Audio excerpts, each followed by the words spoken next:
Hola, buenas noches. Qué gusto estar aquí con ustedes. Mi nombre es Harry Brown Araúz. Soy director del Centro Internacional de Estudios Políticos y Sociales, CIEPS.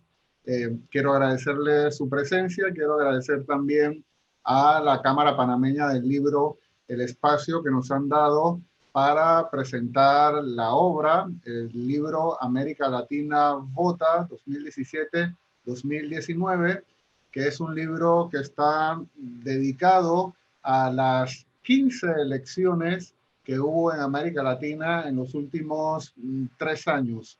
El libro contiene 15 capítulos relatando las elecciones del país y tiene 2 capítulos en perspectiva comparada, escritos por el director del libro, Manuel Alcántara, que nos acompaña en esta presentación. Lo que vamos a hacer es lo siguiente. Le voy a ceder la palabra a Manuel, que es el director del libro, y luego en la segunda parte de esta presentación, yo que soy el coautor del libro y escribí el capítulo de Panamá, les contaré también cuál es el contenido de ese capítulo. La buena noticia es que conseguimos, gracias a la editorial Tecnos, al grupo Anaya, y a la librería El Hombre de la Mancha, hay ejemplares del libro que pueden comprar en línea en El Hombre de la Mancha. Así que, bueno, aquí lo que vamos a hacer es una descripción para que lo conozcan y ojalá se animen a leerlo más adelante. Yo creo que Manuel necesita poca presentación, aún así lo haré. Manuel Alcántara es politólogo, catedrático de Ciencia Política de la Universidad de Salamanca. Ha escrito un sinnúmero de artículos académicos, libros sobre partidos políticos, sobre elecciones, sobre élites parlamentarias. Manuel es uno de los politólogos latinoamericanistas más importantes del mundo y además profesor de muchos maestros, de muchos politólogos también en todo el mundo. Así que es un honor tener a Manuel con nosotros esta noche y le cedo la palabra a Manuel. Adelante, Manuel. Muchas gracias, Harry. Buenas noches a todas las personas también que nos están acompañando. Y también me sumo a tu agradecimiento a la Cámara Panameña del Libro y a la propia Feria Internacional del Libro de Panamá, ¿no? Es una pena que no podamos estar presentando el libro físicamente allí, pero bueno, tenemos esta posibilidad y también probablemente gracias a esta posibilidad algunas de las personas que nos acompañan pueden estar en el acto y no, si lo hubiéramos hecho de manera directa a lo mejor no podían estar. Voy a referirme a primero contextualizar el libro en términos, si se quiere, formales, y luego voy a dar 2 o 3 pinceladas de lo sustantivo que tiene el libro, ¿no? En términos formales debo señalar que se trata de un trabajo que es uno más en una serie de trabajos que comencé hace ya 13 años sobre los procesos electorales que vivía América Latina, ¿no? Ya entrado el siglo XXI, la democracia estaba plenamente asentada en la práctica totalidad de todos los países de América Latina, quedando la excepción, como es bien conocido, el caso de Cuba, y los estudios, por consiguiente, de comportamiento electoral y de el significado de las elecciones en los sistemas políticos correspondientes, pues eran necesarios, ¿no? Y esto, ya digo, me llevó a comenzando con una primera edición en el año 2008 a tener distintas elecciones desde entonces hasta este último volumen que estamos hoy presentando y que tienen todos ellos, como digo, como razón de ser el análisis minucioso de lo que serían estudios de casos nacionales, pero en una perspectiva comparada. Esta sería la segunda característica a la que me quiero referir. son estudios de casos nacionales, pero cada persona que trabaja, o personas, porque hay algunos capítulos que lo hacen varios autores, trabajan sobre la base de un esquema, de un índice común, ¿no? Lo que pretendemos es que esto facilite la lectura a personas que quieran luego llevar a cabo una comparación, ¿no? Y en ese sentido, los elementos, los ejes conductores que encontramos en este índice son los siguientes, ¿no? En primer lugar, hay un análisis de la situación política previa al momento electoral, es decir, cómo está el país, cuáles son los principales dilemas, cómo se está comportando la economía del país, la convivencia social, etcétera, ¿no? En segundo término, hay digamos, una aproximación a la mecánica institucional de los procesos electorales, es decir, cuáles son las reglas de juego, ¿no? De lo que se va a elegir, ¿no? En tercer lugar, ya hay entrando ya en el propio proceso electoral, hay un análisis de lo que es el momento previo a las elecciones, es decir, todo lo que supone el análisis de la campaña electoral, a las encuestas de opinión pública y a los programas, ¿no? La oferta que los partidos políticos o las distintas candidaturas hacen al electorado. Seguidamente ya se aborda digamos, el estricto proceso electoral, es decir, lo que pasa el día de la elección y los resultados que se dan, ¿no? Resultados, lógicamente, cruzados por partido político, por candidaturas, pero también por, digamos, distrito electoral, provincia, estado, departamento, en su caso, ¿no? Y lo que da de sí la composición de la Cámara de Diputados. Debo señalar una cuestión, y es que la elección principal, por tratarse de regímenes presidencialistas, es la elección presidencial, y lo que coincide en todos los casos aquí analizados es que se trata de elecciones presidenciales, pero sin olvidarnos de la elección general que se da en el ámbito legislativo, ¿no? Tanto en aquellos países que son unicamerales como en los países que son bicamerales. No todos los países estudiados en este volumen, y ahora diré cuáles son, celebran las elecciones presidenciales y legislativas en el mismo día, pero la mayoría sí, ¿no? En concreto, es el caso de El Salvador, que tienen una marcada diferencia entre la elección presidencial y la legislativa, y eso es debido a que la elección presidencial se realiza cada 5 años, mientras que la elección legislativa se realiza cada 3. Entonces la coincidencia solo se da cada 15 años, y ni siquiera cuando se da esa coincidencia se celebran en la misma fecha. Y es el caso colombiano, donde tradicionalmente en Colombia siempre se elige primero el Congreso, tanto diputados como senadores, en una elección que termina, que históricamente fue a veces casi una primaria de la elección presidencial, que se realiza unos meses más tarde, ¿no? Y termino por explicar el índice, el guión de cada capítulo. Después del análisis y de los resultados electorales de las elecciones presidenciales y legislativas, se termina con una breve reflexión sobre bueno, cuál es el estado de la política en la que queda el país después del proceso electoral, ¿no? Es decir, no se trata, por supuesto, de hacer ninguna suerte de análisis de prospectiva o incluso de plantear el escenario futuro, sino simplemente lo que se quiere plantear es describir cuáles pueden ser los retos a los que se va a enfrentar el nuevo gobierno en virtud de la correlación de fuerzas políticas que el electorado ha decidido que va a existir en los próximos años en el país. En este sentido es particularmente importante las relaciones ejecutivo-legislativo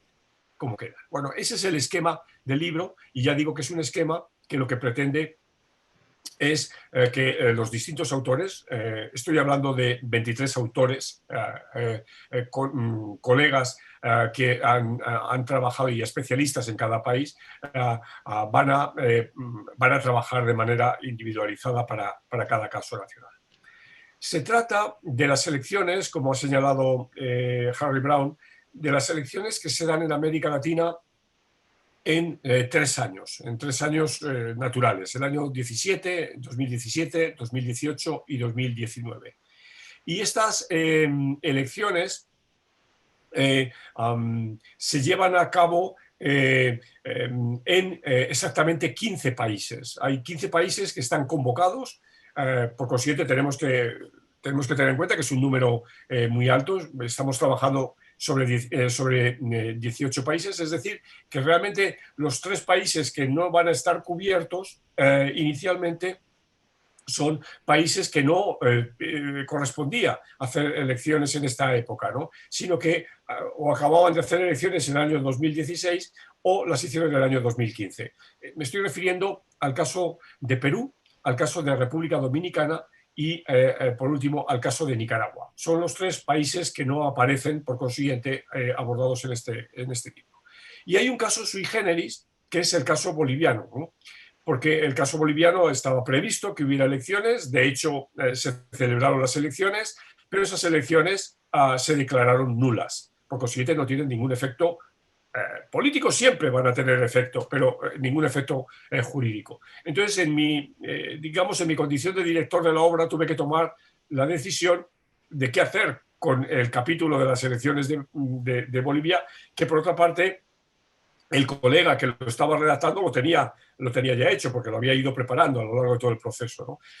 Y entonces la decisión que tomé fue dejar el capítulo como un apéndice. Es decir, evidentemente, repito, es un capítulo, es un proceso electoral que no tiene efectos jurídicos, pero las elecciones se habían llevado a cabo. Había habido toda la parafernalia a la que me he referido antes cuando he señalado el tema del guión. Y entonces el capítulo se recoge en el libro, se recoge, repito, como un apéndice, digamos, podemos decir casi como una curiosidad de haberlo, por haberse celebrado esos comicios. Bueno, esta es la parte formal. Bueno, se me olvida un último aspecto de la parte formal.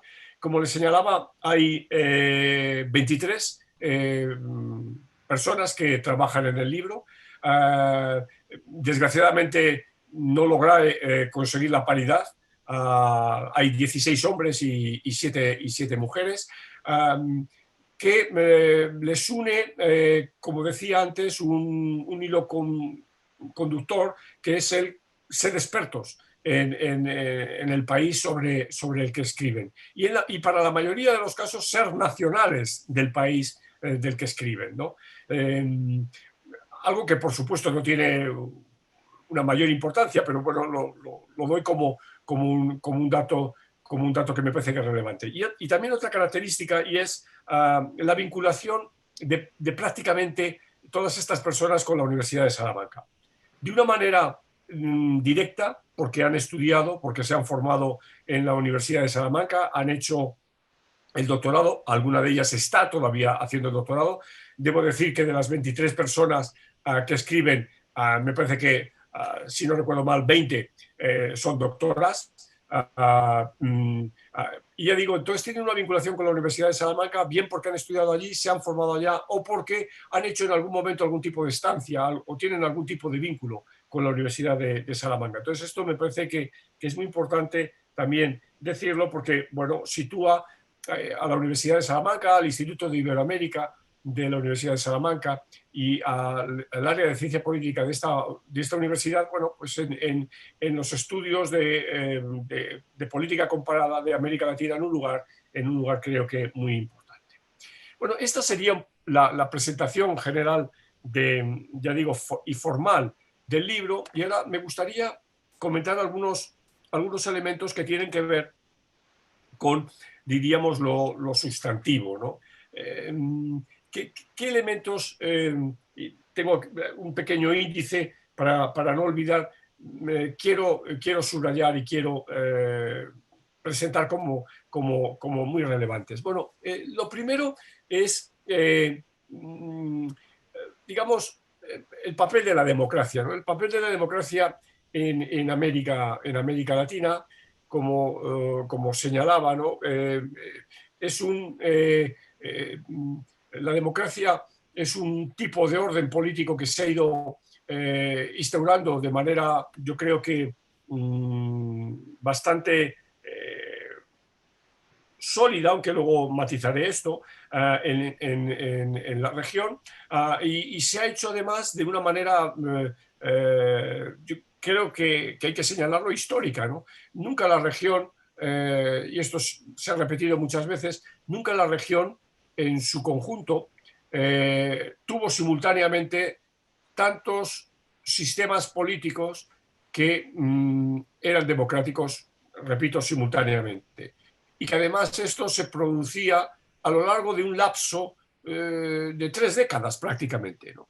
O sea, yo creo que esto me parece que hay que subrayarlo, sobre todo para aquellas personas, a lo mejor de la audiencia, que sean jóvenes, y esto hay que decirlo siempre mucho en las clases, de cómo era el panorama de la política latinoamericana a principios de la década de los años 80, y que era, digamos, estaba dominado por el autoritarismo militar, el panorama era bastante sombrío y demás. Bueno, esto ha quedado clarísimamente atrás. Bueno, esto es una evidencia, y sobre esta evidencia quiero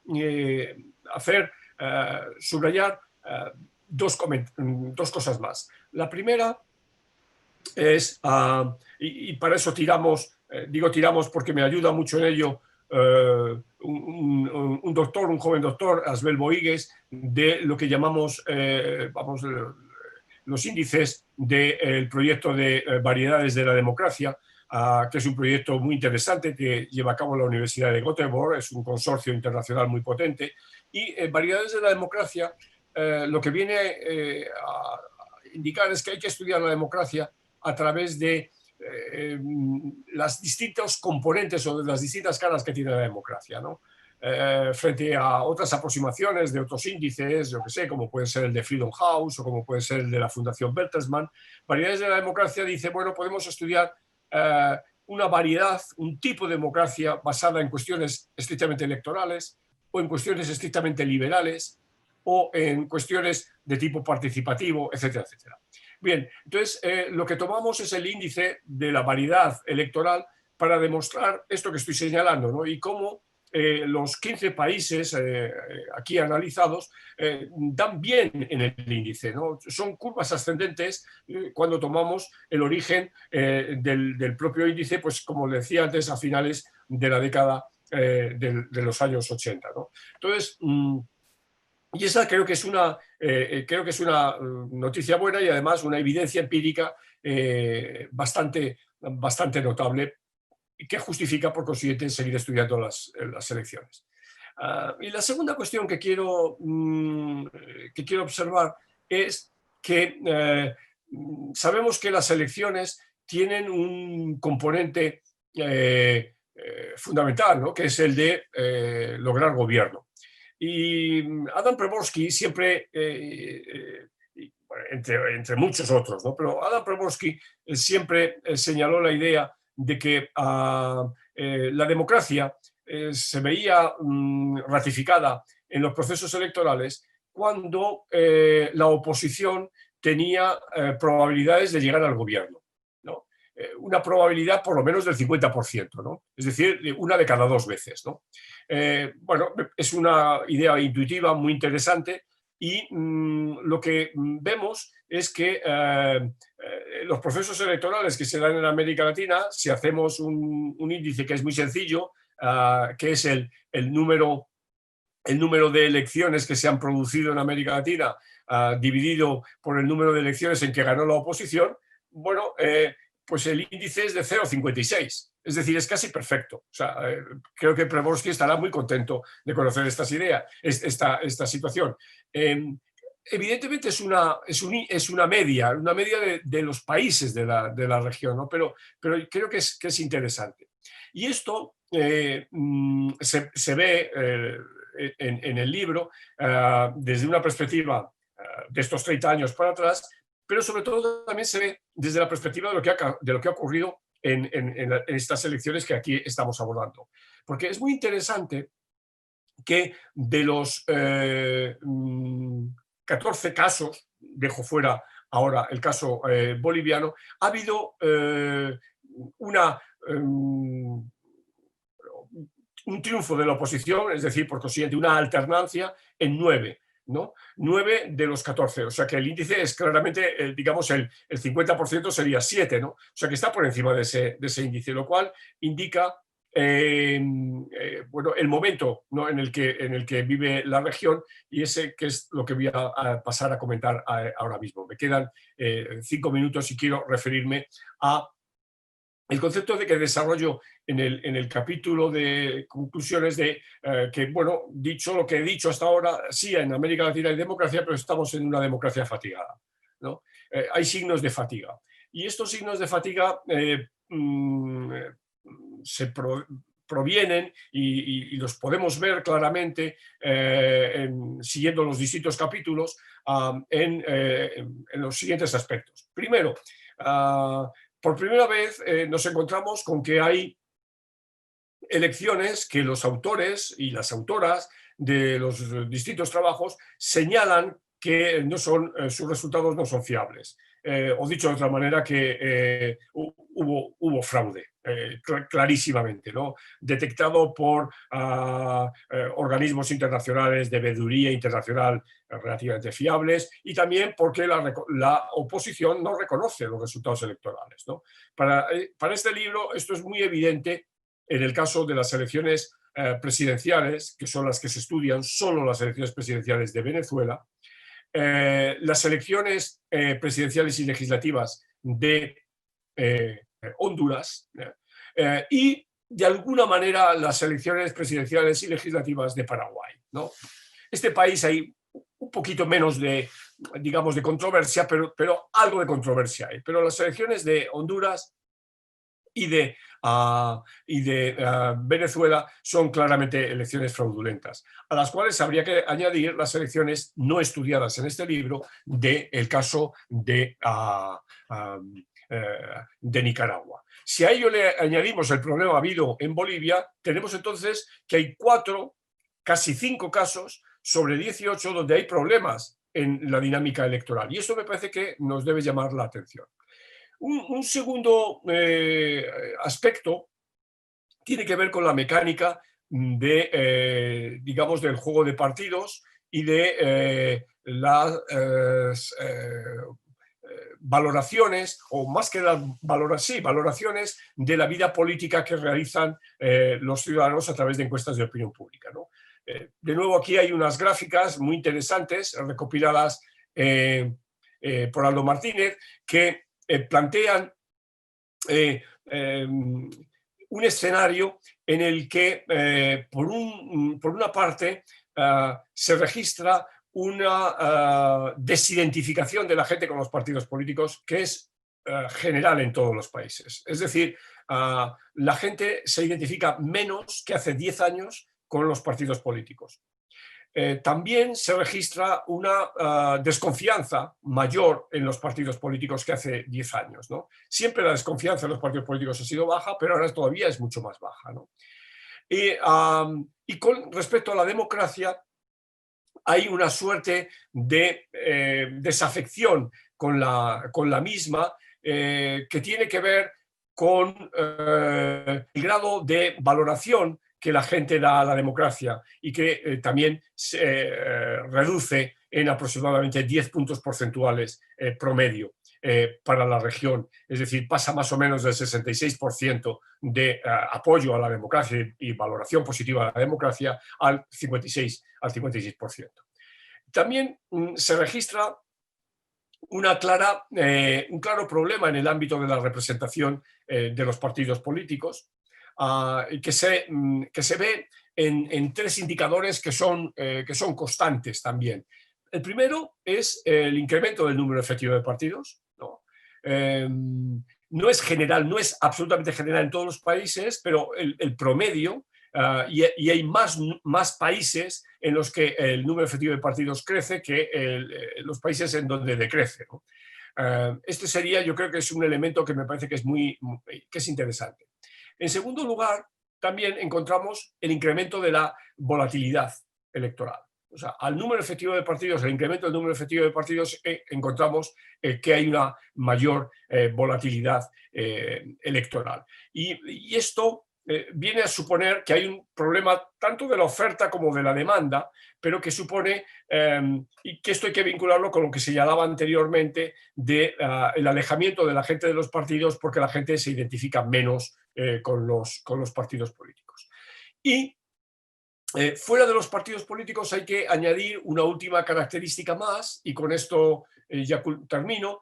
Esta característica tiene que ver con el perfil de los nuevos presidentes, ¿no? Me refiero al perfil, a su figura en términos de liderazgo, y que tiene que ver con su alejamiento del mundo partidista. No digo para nada, voy a decir, porque no son outsiders para nada, pero su vinculación con el mundo partidista es muchísimo más débil que la que fue la de los presidentes electos hace 10 años, ¿no? Lo cual entonces me permite referirme a una crisis en la representación política que me parece que es aguda, y esta crisis de la representación política, avalado con lo que he dicho anteriormente, es lo que me permite hablar de un proceso de democracias fatigadas que da origen a un nuevo ciclo político. Mejor que hablar de un giro a la izquierda o un giro a la derecha. Nunca fui totalmente partidario de hablar en esos términos, porque cuando se produjo el giro a la izquierda, a principios de la década de los años 2000, siempre hubo más países en América Latina gobernados por gobiernos de derecha que por gobiernos de izquierda. Entonces sé por qué se decía el giro a la izquierda, es decir, porque se pasó de un escenario donde no había ninguno a ver gobiernos de izquierda, pero prefiero referirme más al ámbito, al sustrato de la democracia, y por eso planteo este nuevo periodo que se abre en el año 2020, pero que probablemente haya que repensar y reescribir todo lo escrito en diciembre del año pasado, habida cuenta de la COVID-19 y de los efectos que está teniendo en la política de la región. Hasta aquí entonces, muchas gracias, Harry, y te dejo la palabra. Bien, gracias, Manuel. Sin duda, el libro, por lo que Manuel ha contado, nos sirve para conocer, tomarle el pulso a la política latinoamericana de los últimos años, y también pensando hacia el futuro. Como yo les contaba, a mí me correspondió hacer el capítulo de Panamá, y es lo que quiero describirles un poco rápidamente ahora, qué es lo que dice ese capítulo. El capítulo sobre Panamá en este libro se llama Elecciones Panamá 2019, un nuevo desvío. Y hay algo que Manuel no ha contado sobre el libro que yo creo que es importante tener en cuenta. Manuel nos pidió a los autores y autoras que formuláramos nuestros capítulos no solamente a través del esquema que ya él les comentó, sino que también formuláramos una hipótesis que fuera el hilo conductor de todo lo que íbamos a plantear en el libro. No para comprobarla rigurosamente, pero sí por lo menos para tener un relato que fuera suficientemente coherente y que digamos, robusteciera el trabajo académico que estábamos haciendo. Siendo así, el capítulo de Panamá tiene las siguientes secciones. Se las leo rápidamente. Primero, los antecedentes de lo regular y lo imponderable durante el gobierno panameñista. Eso es describiendo el contexto, que fue lo que nos pidió Manuel desde el inicio.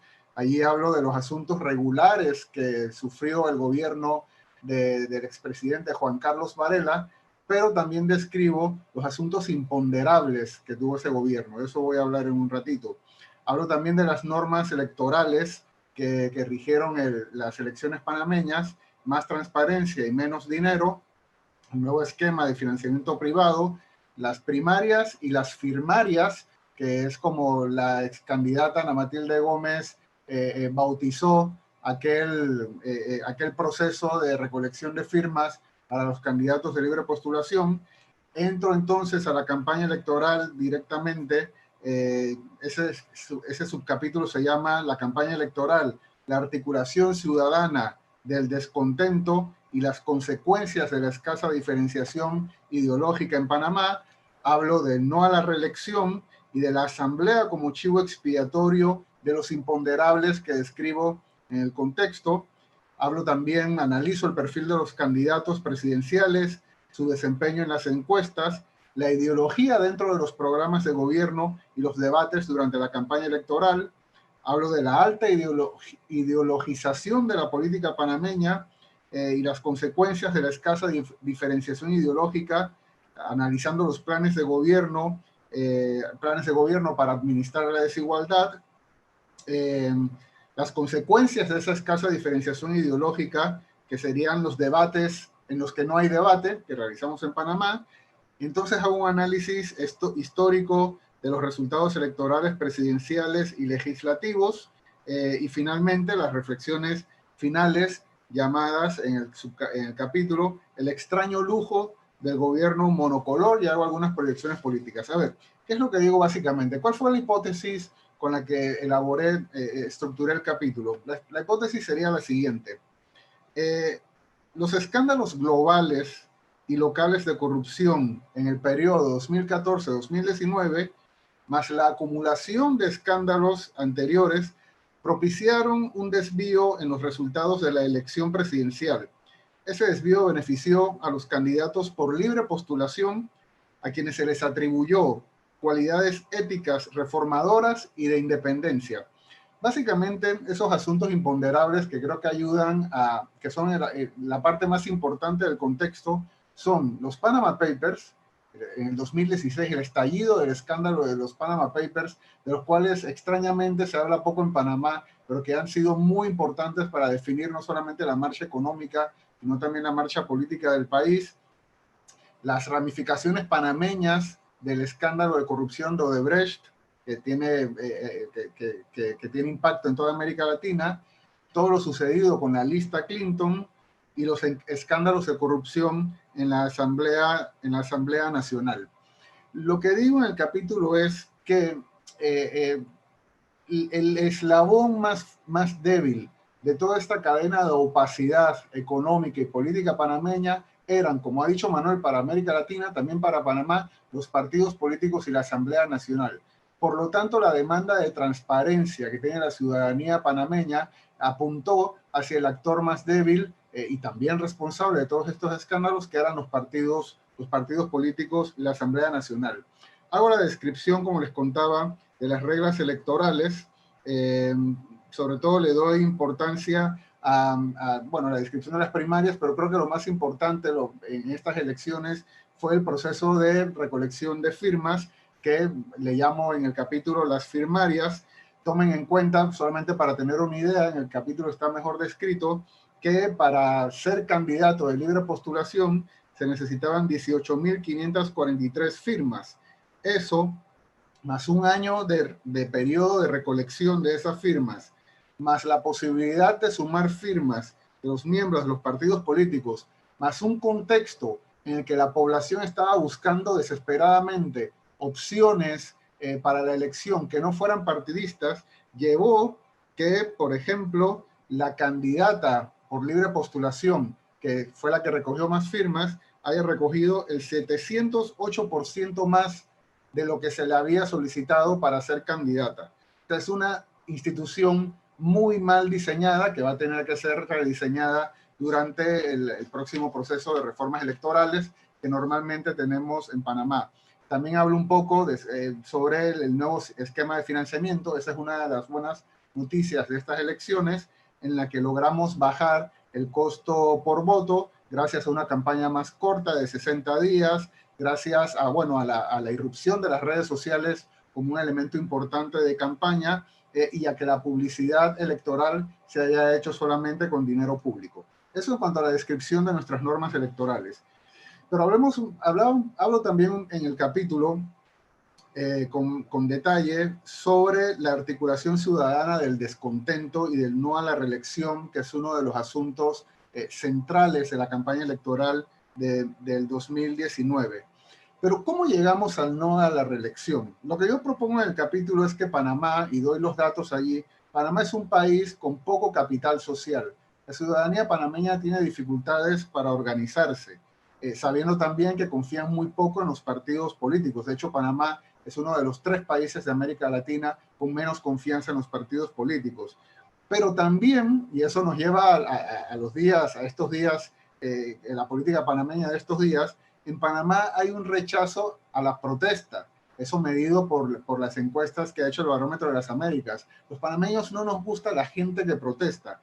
Por lo tanto, ese descontento tampoco se podía articular a través de la protesta ni de las organizaciones formales. Pero en cambio, hay muchos teléfonos celulares. La ciudadanía panameña está bastante conectada, de ahí que un hashtag, posiblemente parte de la hipótesis, se haya convertido en la mejor manera de articular ese descontento. A través de un software pude aislar los tweets que hubo durante el periodo electoral. Durante el periodo electoral, el hashtag no a la reelección fue con diferencia, con muchísima diferencia, el más utilizado. Fueron en total 215,000 tweets. 60,000 de esos tweets fueron originales y 155,000 fueron retweets. Y hay 2 momentos importantes. Voy a tratar de compartir la pantalla rápidamente para que lo puedan ver. Esta gráfica está en el libro. Hay 2 momentos importantes. Este es el comportamiento del hashtag no a la reelección durante las elecciones. Y pueden ver aquel pico. ¿Qué fue lo que sucedió en ese pico del uso del hashtag no a la reelección? Eso sucedió el 12 de septiembre de 2018. Hubo 39,363 tweets, que es el 18% del total de tweets que hubo de no a la reelección. Ese pico coincide con el titular del diario La Prensa sobre el estancamiento del proyecto de ley de la prescripción de los delitos de corrupción, y no se discutía el proyecto de ley por la ausencia de los diputados. Esa noticia enfureció enormemente a buena parte de la ciudadanía panameña, y el hashtag no a la reelección fue cuando tuvo mayor circulación ese día 12 de septiembre de 2018. El otro pico es del 2 de abril de 2019. 21,374 tweets. ¿Qué fue lo que sucedió ese día? Ese día el diario La Prensa publicó la primera de sus 2 encuestas y titulaba, todo el diario, el titular era Nito lidera, Lombana se abre paso. Eso aparentemente envalentonó y enardeció a la ciudadanía que estaba detrás del hashtag no a la reelección, porque veían la esperanza de que aparentemente, eso lo estamos estudiando, el candidato que estaba siendo beneficiado, digamos, por este descontento, pues tenía posibilidades de ganar la elección. Voy a dejar de compartir la pantalla. Bien. Todavía el análisis que tenemos del hashtag no a la reelección todavía es un poco superficial en este capítulo, y nos estamos acercando a entender qué fue lo que pasó allí. Ya estamos trabajando con una colega de la Universidad de Buenos Aires en seguir exprimiendo esta información y definir si hubo un actor político o qué tipo de comunidades virtuales fueron las que generaron el hashtag, porque es un elemento no solamente importante para Panamá, sino que nos da la posibilidad de entender también la relación entre el activismo virtual y el activismo, digamos, en el mundo real. Creo que me estoy quedando sin tiempo, tendría más cosas que contarles. Miren, hablaba del perfil de los candidatos. Una de las grandes, de los asuntos importantes en el perfil de los candidatos es que sigue habiendo vacíos importantes en la representación, visto desde la oferta electoral. Solamente hubo una mujer candidata presidencial y solamente hubo un candidato de izquierda. El sistema de partidos panameño sigue sin reflejar la diversidad de la ciudadanía panameña. De eso hablamos con mayor profundidad en el capítulo. Hablo también de la ideologización de la ciudadanía panameña utilizando datos del Barómetro de las Américas y del proyecto de élites parlamentarias de la Universidad de Salamanca. Ahí lo que sostengo que en Panamá hay mucha ideología, pero lo que no hay es polarización y que es muy difícil con un país en una oferta electoral. A pesar de que hay mucha ideología en la ciudadanía, nuestros partidos políticos son muy parecidos y por lo tanto los debates no están funcionando. Son debates en los que no hay debate, no como problema, sino como problema metodológico, porque muchas veces se ha planteado que el problema de los debates panameños es que la metodología no permite que los candidatos debatan. Y hubo uno de los debates, si no me equivoco, el último de los debates presidenciales, hubo 4 con alcance nacional, en el que se trató de tener una metodología que propiciara el debate y igual no hubo debate entre los candidatos presidenciales porque ideológicamente ellos son bastante parecidos, eran bastante parecidos, con excepción de Saúl Méndez, con la clara excepción de Saúl Méndez y un poco, quizás, por lo menos desde el plan de gobierno de Ana Matilde Gómez. Eso en cuanto a los debates.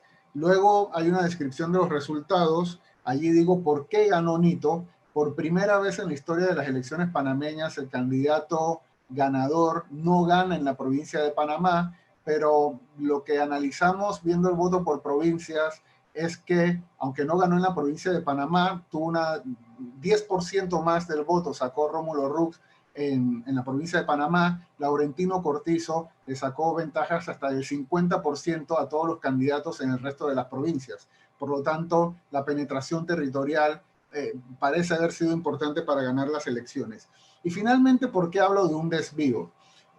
Yo he ido analizando las elecciones panameñas desde el 2004 y para quienes han leído mis trabajos anteriores sobre las elecciones panameñas, habrán visto que digo que el periodo de 2004 a 2009 hubo un desvío, que es el gran terremoto que ha habido en las elecciones panameñas. Luego hubo unas elecciones de realineamiento, como las clasifiqué en el año 2014, pero nuevamente, según el dato de volatilidad, como se me está acabando el tiempo, no voy a mostrar la gráfica, pero el capítulo tiene entre gráficas y tablas, son 19 gráficas y tablas donde se explican detalladamente estas cosas. Vemos que la volatilidad en el país ha subido al 31. Claro, no es tan grande como la volatilidad de los periodos anteriores, pero sí es superior a la del periodo anterior. Y tampoco es tan alta, como ya Manuel lo dijo, como la gran volatilidad que hay en América Latina. Una volatilidad de 31 no es tan alta para la región, para Panamá, comparado con América Latina, pero sí nos da la idea de que hubo un desvío. Es un desvío que teóricamente podríamos explicar precisamente por los casos de corrupción que ha habido en el país, es lo que nos dice la teoría. Este tipo de desvíos, si no son elecciones críticas, se trata entonces por la aparición de candidatos providenciales. No creo que haya sido el caso de Panamá en el 2019, pero sí por grandes escándalos de corrupción que hacen que momentáneamente el electorado busque unas opciones distintas a las tradicionales. Vuelvo a hacerles la invitación a adquirir el libro. Está en El Hombre de la Mancha y ojalá tengamos otras oportunidades para seguir conversando. Ahí lo tiene Manuel. Si ponen, lo tiene Manuel, pues ahí tienen la portada. América Latina Vota es un libro grande que les va a servir para tener una idea muy clara de lo que está sucediendo en la política latinoamericana y ojalá disfruten también el capítulo de Panamá. Muchas gracias de mi parte.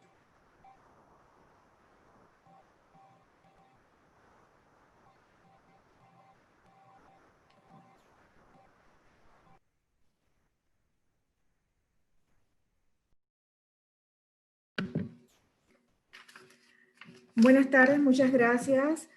Todavía nos quedan algunos minutos. Si ustedes desean usarlos para preguntas o consultas, pueden proceder a hacerlas. Todavía nos quedan unos 4 o 5 minutos. Bueno, si quedan 4 o 5 minutos, no sé, Manuel, yo aquí no tengo preguntas en el chat.